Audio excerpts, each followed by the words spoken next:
రెడీగా breaking news చూస్తున్నాం. ఇక ఛత్తీస్గఢ్ లో మరోసారి ఎన్కౌంటర్ చోటు చేసుకుంది. బీజాపూర్ జిల్లాలో ఉదయం భద్రతా దళాలు నక్సలైట్ల మధ్య ఎదురుకాల్పులు చోటు చేసుకున్నాయి. జిల్లాలోని కొల్నార్ ప్రాంతంలో భద్రతా దళాలు ఇవాళ ఉదయం నక్సల్ వ్యతిరేక ఆపరేషన్ చేపట్టారు. సిఆర్పీఎఫ్, ఛత్తీస్గఢ్ పోలీసుల special task force, district reserve guard సంయుక్త ఆపరేషన్ చేపట్టాయి. ఈ ఘటనలో 2 మావోలు హతమయ్యారు. ప్రస్తుతం అక్కడ ఆపరేషన్ అయితే కొనసాగుతోంది.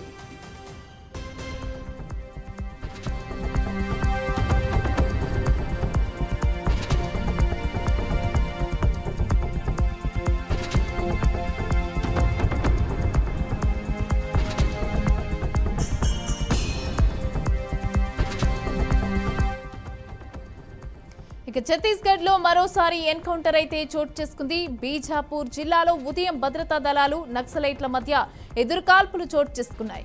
జిల్లాలోని కొల్నార్ ప్రాంతంలో భద్రతా దళాలు ఇవాళ ఉదయం నక్సల్ వ్యతిరేక ఆపరేషన్ను చేపట్టారు. సిఆర్పీఎఫ్, ఛత్తీస్గఢ్ పోలీసుల special task force, district reserve guard సంయుక్త ఆపరేషన్ చేపట్టాయి. ఈ ఘటనలో 2 మావోలు హతమయ్యారు. ఇక ప్రస్తుతం అక్కడ ఆపరేషన్ కొనసాగుతోంది.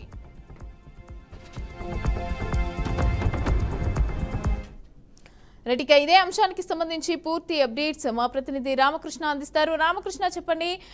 ఎన్కౌంటర్ లో మావోల్ని అయితే హతం అయినట్టుగా తెలుస్తోంది. అయితే దీనికి సంబంధించిన డీటెయిల్స్ ఇవ్వండి.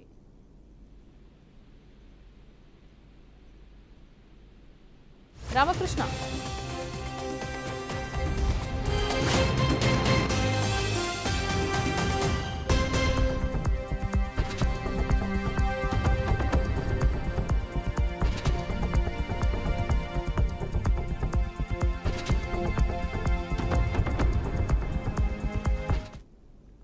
రెడీగా ఛత్తీస్గఢ్ బీజాపూర్ జిల్లాలో అయితే భారీ ఎన్కౌంటర్ చోటు చేసుకున్నట్టుగా తెలుస్తోంది. దాంట్లో మావోలు చాలా వరకు కూడా హతమైనట్టుగా తెలుస్తోంది. అయితే దీనికి సంబంధించిన పూర్తి అప్డేట్స్ మా ప్రతినిధి రామకృష్ణ అందిస్తారు. రామకృష్ణ. ఛత్తీస్గఢ్ బీజాపూర్ జిల్లాలో ఎన్కౌంటర్ చోటు చేసుకుంది. ఇప్పటికే 3 మావోయిస్టులు కూడా మృతి చెందినట్టు కూడా ఎస్పీ కూడా తెలుపుతున్న పరిస్థితి. అయితే ఎన్కౌంటర్ కూడా ఇంకా కొనసాగుతున్నది. ఛత్తీస్గఢ్ దంతేవాడ బీజాపూర్ జిల్లాలో కూడా మరి కొద్ది రోజుల నుంచి కూడా ఆపరేషన్ సమయంలో కూడా అది చూసుకోవచ్చు. ఈ దంతేవాడ మరియు బీజాపూర్ జిల్లాలో సరిహద్దు ప్రాంతాలలో కూడా మావోయిస్ట్ వ్యతిరేకత ఆపరేషన్ కోసం కూడా భద్రతా దళ బృందాలు కూడా మావోయిస్టుల వేట కోసం ఛత్తీస్గఢ్ సరిహద్దు ప్రాంతాలలో కూడా కూంబింగ్ నిర్వహిస్తున్న పరిస్థితి నెలకొన్నది. ఈ కూంబింగ్ నిర్వహించే క్రమంలో కూడా ఈ ఎన్కౌంటర్లు చోటు చేసుకున్నాయి. చూసుకోవచ్చు, గత నెల రోజుల నుంచి కూడా పెద్ద ఎత్తున ఎన్కౌంటర్లు కూడా చోటు చేసుకుంటున్నాయి. మావోయిస్టులకు అయితే గడ్డుకాలం అనే చెప్పుకోవచ్చు.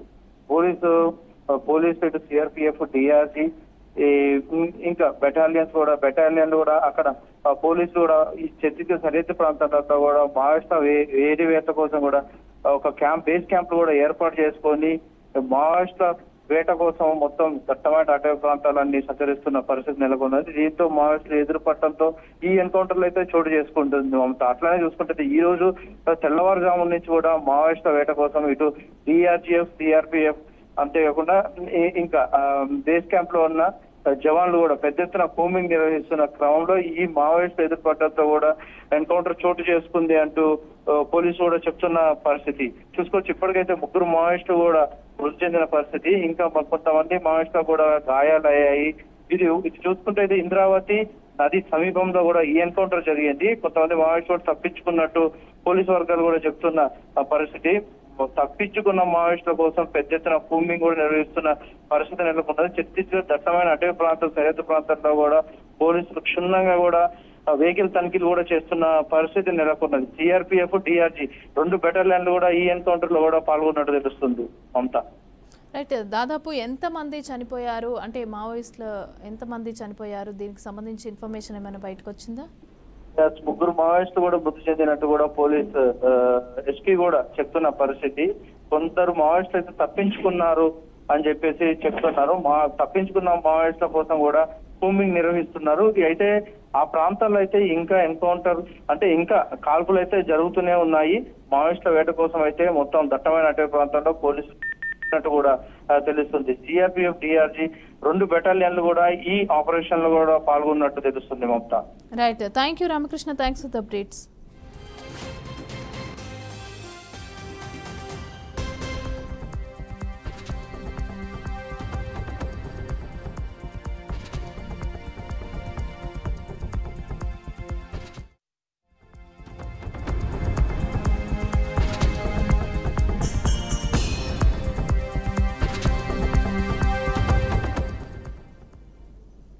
రైట్గా అగైన్ బ్రేకింగ్ న్యూస్ చూస్తున్నాం. బీఆర్ఎస్ ఎమ్మెల్యే పల్లా రాజేశ్వరరెడ్డి ఆరోపణలపైన తీవ్ర స్థాయిలో మండిపడ్డారు కాంగ్రెస్ ఎమ్మెల్యే కడియం శ్రీహరి.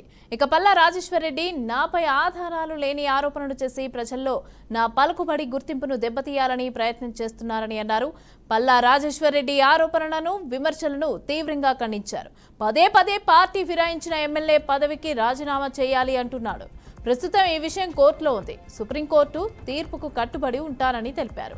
10 ఏళ్ల బీఆర్ఎస్ పాలనలో 36 మంది ఎమ్మెల్యేలు పార్టీ మారి బీఆర్ఎస్ లో చేరారు. ఈ విషయం రాజేశ్వరరెడ్డికి తెలియదా? వేరే పార్టీలో గెలిచిన ఎమ్మెల్యేలకు మంత్రి పదవులు కట్టబెట్టింది నిజం కాదా అని మండిపడ్డారు.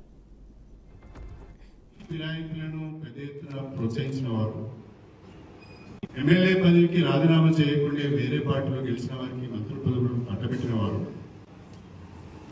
ఇవాళ ఫిరాయింపుల గురించి మాట్లాడుతున్నారు. మీరు చేస్తే సంసారం, వేరే వాళ్ళు చేస్తే వ్యభిచారం. మీకు ఒక చట్టం, వేరే వాళ్ళకు ఒక చట్టం ఉంటుందా? మీకు న్యాయం, వేరే వాళ్ళకు న్యాయం ఉంటుందా? మీకు ధర్మం, వేరే వాళ్ళకు ధర్మం ఉంటుందా? ఈ కాస్త ఇంగిత జ్ఞానం లేదా?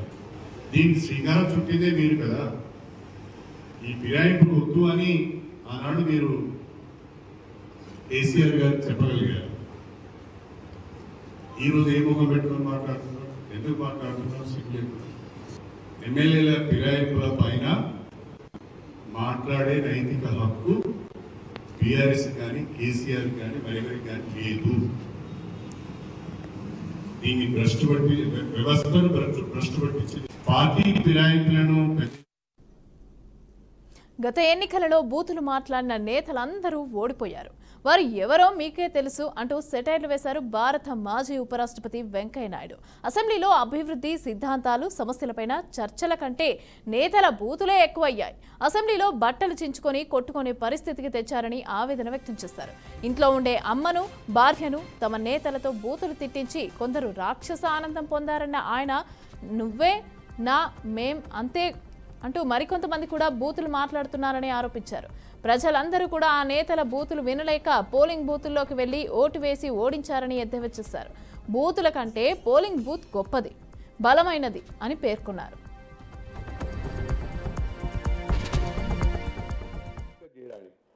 బయట ఉండేవాడు లోపల ఉన్నవాడు నువ్వు బయటకు రా అంటాడు. అంటే వీడు బయట ఉండే సరుకే కానీ లోపలికి రావడానికి సరిపోయిన సరుకు కాదు అని మనం అర్థం చేసుకోవాల్సిన అవసరం ఎంత ఉంది. బూతులు మాట్లాడారు కొందరు, బాగా చాలా పెద్దగా మాట్లాడారు. అసలు ఎంత ఇంట్లో ఉండే అమ్మను, ఆదిని అంటే భార్యను, వాళ్ళను కూడా తీసుకొచ్చి వాళ్ళకి వ్యతిరేకంగా మాడుతుంటే కొంతమంది పైశాచిక ఆనందాన్ని అనుభవించారు. పార్టీల గురించి మీరందరూ కూడా తెలుసు. దాని గురించి ఈ పార్టీ ఆ పార్టీ నేను అందచ్చుకోదా మాట్లాడు. ఆ తర్వాత వాళ్ళకి సమాధానంగా కూడా కొంతమంది అలాగే మాట్లాడారు. నువ్వేనా మేము కూడా బూతులు మాడగలమని. నేను ఆ సభల్లో అక్కడక్కడ మాడుతూ ఈ బూతులు మాట్లాడడం మంచిది కాదు, సభల్లో మర్యాద పాటించాలా, సంస్కారం ఉండాలా, క్యారెక్టర్, క్యాలిబర్, కెపాసిటీ, కాండక్ట్ బట్టి కొట్టేయాలని నేను అప్పుడు తిరుగుతూ చెప్తున్నా. పదవిలో ఉన్నప్పుడు, పదవిలో నుంచి దిగిపోయిన తర్వాత కూడా దిగిపోతూ ఉంటే చెప్తూ ఉంటే కొంతమంది ఈ బూతులు మానవాళ్ళకి సమాధానం చెప్పమంటున్నారు కదా సార్, ఎట్ట సమాధానం చెప్పాలి అన్నారు. ఒక మహిళ ప్రశ్న వేసింది నాకు, ఎట్ట సమాధానం చెప్పాలి సార్? ఏముందమ్మా మీ చేతిలో ఉందన్న. నా చేతిలో ఉంది సార్. మీ చేతిలో ఉందంటే అంటే వాళ్ళ జోలికి పోతే మా సంగతి ఏమవుద్దో మీకు తెలుసు కదా సార్. వాళ్ళ జోలికి పోవద్దమ్మా, ఏం చేయొద్దు, నీ చేతిలో ఉంది. ఈ బూతులు మాడేవాడికి బూతులోనే సమాధానం చెప్పని చెప్పారు. అంటే ఆమె సార్ బూతులో సమాధానం చెప్పమంటారా? మేము బూతులో సమాధానం చెప్తే ఇంకేమైనా అవుద్దా? బూతు మాట్లాడద్దమ్మా, బూతులోకి వెళ్ళు, బటన్ నొక్కు, సమాధానం అయిపోద్ది. బూతు మాడేవాళ్ళందరికీ తెలివిగా బూతులోనే సమాధానం చెప్పేశారు. సింపుల్. సో ప్రజాస్వామ్యంలో ballot is more powerful than bullet. ప్రజాస్వామ్యంలో ఈ బూతు కన్నా శక్తివంతమైంది పోలింగ్ బూతు అనే విషయం కూడా మనకు అర్థమైపోయింది. కాబట్టి మన చేతిలో డిజిటల్ పేమెంట్స్ వచ్చాక చెల్లింపుల ప్రక్రియ ఈజీ అయిపోయింది. దాదాపు స్మార్ట్ ఫోన్ ఉన్న వాళ్ళందరూ యూపీఐ సేవలను వినియోగించుకుంటున్నారు. అప్పుడప్పుడు యూపీఐ సర్వర్ డౌన్ కావడంతో యూజర్లు ఇబ్బందులు ఎదుర్కొంటున్నారు. తాజాగా యూపీఐ సేవల్లో అంతరాయం ఏర్పడింది. ఢిల్లీతో సహా భారత్లోని అనేక నగరాల్లో యూనిఫైడ్ పేమెంట్స్ ఇంటర్ఫేస్ అన్ని కూడా సేవలు అకస్మాత్తుగా నిలిచిపోయాయి. చాలా మంది యూపీఐ ద్వారా చెల్లింపులు చేయలేకపోతున్నారు.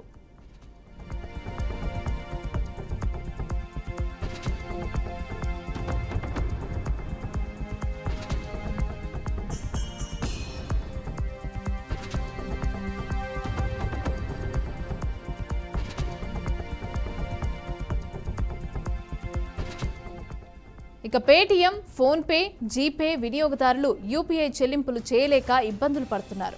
పేమెంట్స్ ఫెయిల్ అవ్వడంతో సోషల్ మీడియా వేదికగా పోస్టులు పెడుతున్నారు. నెట్వర్క్ స్లో అని బ్యాలెన్స్ చెక్ చేసుకోవడం కూడా సాధ్యం కావట్లేదంటూ వాపోతున్నారు. యూపీఐ క్యూఆర్ కోడ్ను స్కాన్ చేసిన తర్వాత కూడా 5 నిమిషాల తర్వాత చెల్లింపు ప్రక్రియ పూర్తి కావటం లేదని యూజర్లు వాపోతున్నారు. యూపీఐ సర్వర్ డౌన్కు గల కారణాలు ఇంకా అయితే వెల్లడించలేదు.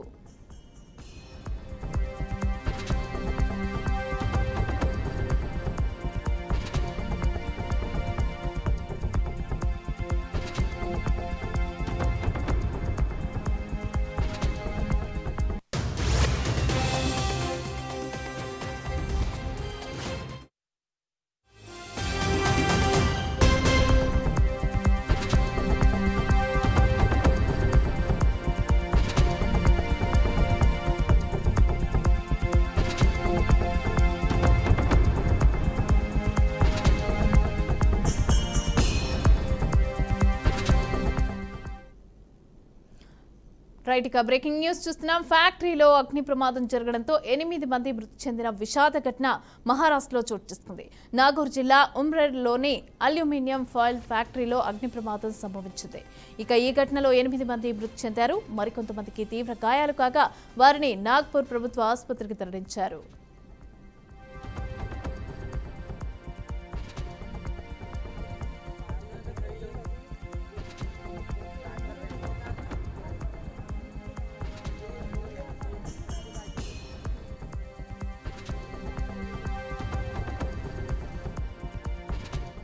ఫ్యాక్టరీలోని అగ్ని ప్రమాదం జరగడంతో 8 మంది మృతి చెందిన విషాద ఘటన మహారాష్ట్రలో అయితే చోటు చేసుకుంది. ఇక నాగూర్ జిల్లా ఉమ్రేర్లోని అల్యూమినియం ఫాయిల్ ఫ్యాక్టరీలో అగ్ని ప్రమాదం సంభవించింది. ఈ ఘటనలో 8 మంది మృతి చెందారు. మరికొంతమందికి తీవ్ర గాయాలు కాగా వారిని నాగ్పూర్ ప్రభుత్వ ఆసుపత్రికి తరలించారు.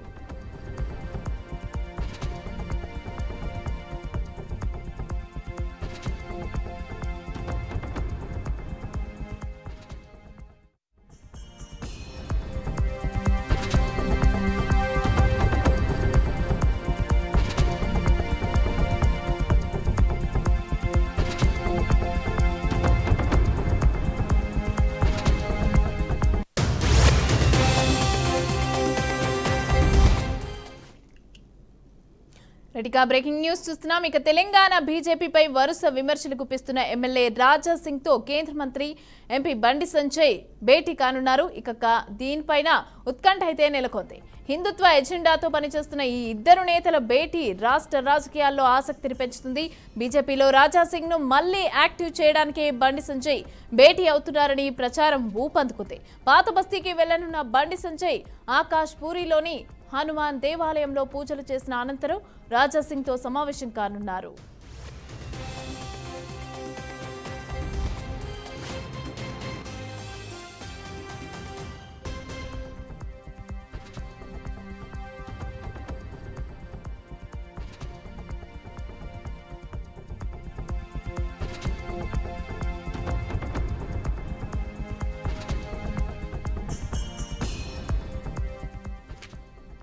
ఇక తెలంగాణ బీజేపీపై వరుస విమర్శలు గుప్పిస్తున్న ఎమ్మెల్యే రాజా సింగ్ తో కేంద్ర మంత్రి బండి సంజయ్ భేటీ కానున్నారు.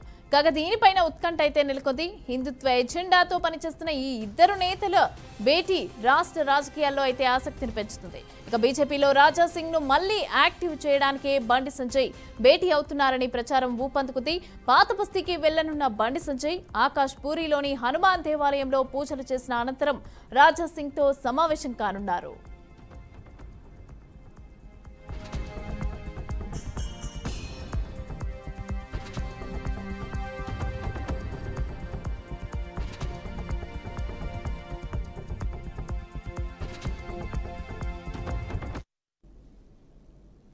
విద్యావంతులు 10 మందికి ఆదర్శంగా ఉండాలని పెద్దలు చెప్తూ ఉంటారు. కానీ అందుకు భిన్నంగా నేటి విద్యావంతుల ప్రవర్తన ఉంటుంది. పబ్లిక్ ప్లేస్లో ఉన్నామన్న ఇంగిత జ్ఞానం కూడా లేకుండా ఓ జంట జుగుసాకరంగా ప్రవర్తించారు. అందరూ చూస్తుండగానే రాసలీలలో మునిగిపోయారు. ఈ ఘటన టెక్ సిటీ బెంగళూరులో చోటు చేసుకుంది.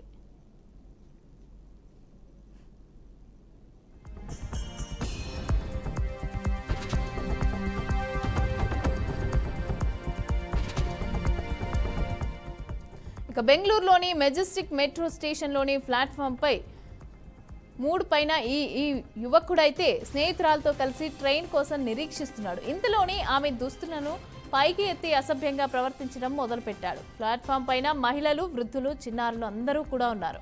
అయినా కూడా ఏమాత్రం భయం లేకుండా ట్రైన్ వచ్చేంత వరకు స్నేహితురాలతో అసభ్యకరంగా ప్రవర్తిస్తూనే ఉన్నాడు. స్నేహితురాలు కూడా ఏమాత్రం అభ్యంతరం చెప్పకుండా ఉండిపోయింది. ఇందుకు సంబంధించిన దృశ్యాలను సమీపంలో ఉన్న వాళ్ళు మొబైల్లో రికార్డ్ చేసి సోషల్ మీడియాలో పోస్ట్ చేశారు. ప్రస్తుతం నెట్టింట వైరల్ అవుతుంది. అయితే ఈ జంట పైన కఠిన చర్యలు తీసుకోవాలని స్థానికులు డిమాండ్ చేస్తున్నారు. పోలీసులు కేసు నమోదు చేసి భవిష్యత్తులో మళ్లీ ఇలాంటి ఘటనలు జరగకుండా చర్యలు తీసుకోవాలని కోరుతున్నారు.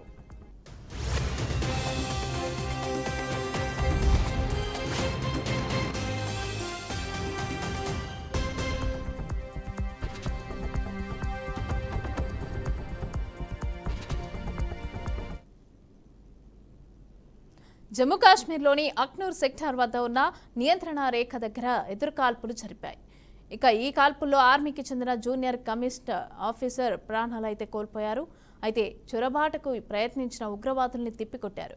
కేరీ భద్రతా ఏరియా వద్ద ఉన్న ఓ నదీ సమీపంలో భారీ ఆయుధాలతో ఉగ్రవాదులు చొరబడేందుకు ప్రయత్నించారు. అలర్ట్గా ఉన్న ఆర్మీ వారి కదలికలపైన కన్నేసింది. అయితే ఆ ఉగ్రమూకలపైన సైన్యం ఎదురుకాల్పులు చేసింది. తొలుత గాయపడ్డ జేసీఓ ఆ తర్వాత ప్రాణాలు కోల్పోయినట్లుగా తెలిసింది. ఎన్కౌంటర్ జరిగిన ప్రాంతాన్ని అదనపు బలగాలతో కార్డన్ సర్చ్, ఉగ్రవాదుల ఎయిర్వేతకి సర్చ్ ఆపరేషన్ అయితే నిర్వహిస్తున్నారు.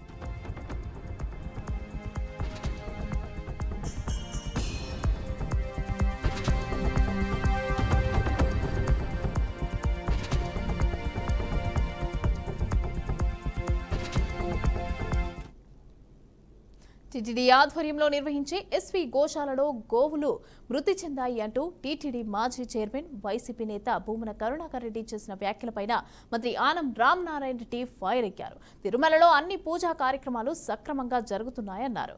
ఆగమ శాస్త్రం ప్రకారం అన్ని పూజా కార్యక్రమాలు చేపడుతున్నట్లుగా తెలిపారు. టీటీడీ గోశాలలో అన్ని ఆవులు చనిపోయాయి అని చేస్తున్న ప్రచారం గ్లోబల్ ప్రచారం మాత్రమేనని స్పష్టం చేశారు. గోవుల విలువ తెలియని వ్యక్తులే ఈ ప్రచారం చేస్తున్నారని ఆరోపించారు. ముఖ్యమంత్రి చంద్రబాబు నాయుడు గోవును తల్లిగా భావిస్తారు. తల్లి లాంటి గోవుల పరిస్థితిని సీఎం, డిప్యూటీ సీఎం ప్రతిరోజు పరిశీలిస్తున్నారని పేర్కొన్నారు.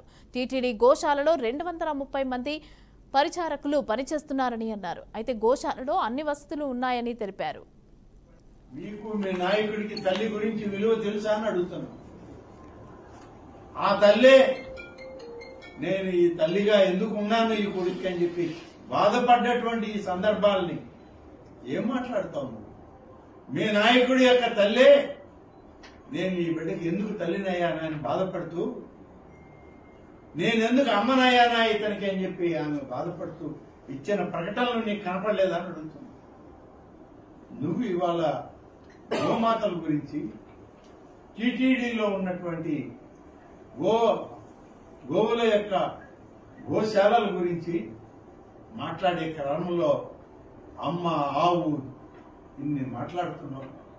అమ్మ అనే పదానికి అర్థం తెలియనటువంటి వ్యక్తి నాయకుడిని. అటువంటి నాయకుడి కింద పనిచేస్తున్నావు నువ్వు. ఎప్పటికైనా బుద్ధి తెచ్చుకో.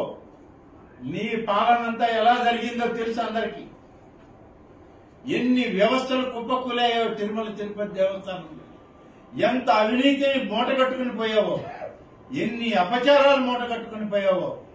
ఇవాళ ఆ దేవదేవుని యొక్క శాపాలు నీకే కాదు, నీ బిడ్డలకు కూడా తగిలాయి. ఖమ్మం జిల్లా సత్తుపల్లిలోని ఓ ప్రైవేట్ ఫంక్షన్ హాల్లో బీఆర్ఎస్ ముఖ్య కార్యకర్తల సమావేశం నిర్వహించారు. ఈ సమావేశంలో మాజీ ఎమ్మెల్యే సండ్ర వెంకట వీరయ్య పాల్గొన్నారు. ఈ నెల 27న వరంగల్లో జరిగే బీఆర్ఎస్ రజతోత్సవ భారీ బహిరంగ సభను విజయవంతం చేయాలని కోరారు. కాంగ్రెస్ పార్టీ అధికారంలోకి వచ్చిన ఇన్ని నెలల్లో అరచేతిలో బెల్లం పెట్టి మోచేతిని నాకించే విధంగా వాళ్ల పరిపాలన ఉందని ఎద్దేవా చేశారు. అయితే బీఆర్ఎస్ హయాంలో రైతులకు రైతు బంధు విడుదల చేసినట్లు ఇప్పుడు రైతు భరోసాను కూడా ఎందుకు విడుదల చేయట్లేదని ప్రశ్నించారు. బీఆర్ఎస్ పార్టీ ఆవిర్భవించి 25 ఏళ్లు అవుతున్నా కూడా ఈ నేపథ్యంలో ప్రతి గ్రామంలో కూడా పార్టీ జెండా ఎగరవేయాలని కార్యకర్తలకు పిలుపునిచ్చారు. 25 సంవత్సరాల రజతోత్సవ సభను మన పార్టీ అధినాయకత్వం కేసీఆర్ గారి నాయకత్వంలో తెలంగాణలో కోల్పోయిన బాధ ఇవాళ టీఆర్ఎస్ పార్టీని ఓడించి ప్రజలు ఏ రకంగా ఇబ్బంది పడుతున్నారో వీటన్నింటినీ కూడా ఈరోజు ప్రజల్లో పెద్ద ఎత్తున చర్చ జరుగుతుంది. ఈ అన్ని అంశాలని ఒక మార్గదర్శనం చేసే దానికోసం భారీ బహిరంగ సభని లక్షలాది మందితో ఏర్పాటు చేయడం జరిగింది. దానికి వరంగల్, కరీంనగర్, సిద్దిపేట జిల్లా, నల్గొండలో కొన్ని జిల్లాల దగ్గర నుండి మిగతా అన్ని కాన్స్టిట్యూన్సీలు కూడా మనం వేల మందిని తగ్గకుండా పెద్ద ఎత్తున మనం కూడా కదలాలి. కానీ వాళ్ళకంటే కొంచెం ముఖ్యమైన నాయకత్వమే మనం కదిలే విధంగా బాధ్యత తీసుకోవాల్సిన అవసరం ఉందని చెప్పి మీ అందరికీ విజ్ఞప్తి చేస్తున్నాను. ఈ యొక్క సభ సందర్భంగా 27వ తారీఖున ప్రతి గ్రామంలో ఇక వ్యక్తిగత సమస్యలతో ఓ యువకుడు బలవన్మరణానికి పాల్పడిన ఘటన మహబూబాబాద్ జిల్లా నర్సింహులగూడెంలో చోటు చేసుకుంది. బీహార్ రాష్ట్రానికి చెందిన మంజిత్ కుమార్ షా అనే యువకుడు స్టాటా బ్రిక్స్ లో దినసరి కూలీగా పనులు చేసుకుని జీవనం కొనసాగిస్తున్నాడు. అయితే వ్యక్తిగత సమస్యలతో చెట్టుకు ఉరివేసుకుని ఆత్మహత్య చేసుకున్నాడని ఆవేదన వ్యక్తం చేశారు. బంధువుల ఫిర్యాదు మేరకు పోలీసులు కేసు నమోదు చేశారు. సంఘటనా స్థలానికి చేరుకున్న మృతదేహాన్ని పరిశీలించారు. ఇక అనంతరం మృతదేహాన్ని పోస్టుమార్టం నిమిత్తం జిల్లా ఆసుపత్రికి తరలించినట్లుగా తెలిపారు.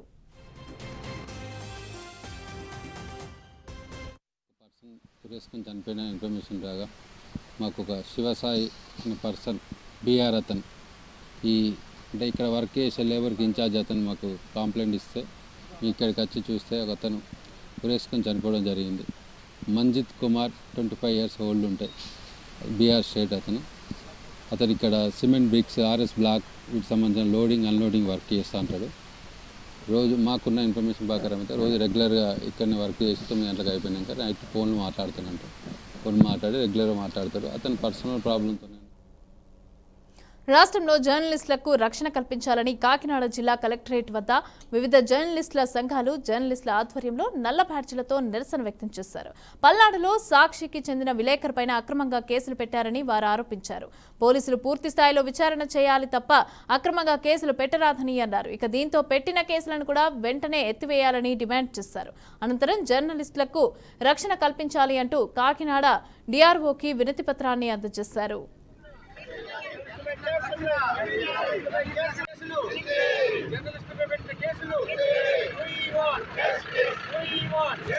అక్రమ కేసులు బనాయించడం మానటం లేదు.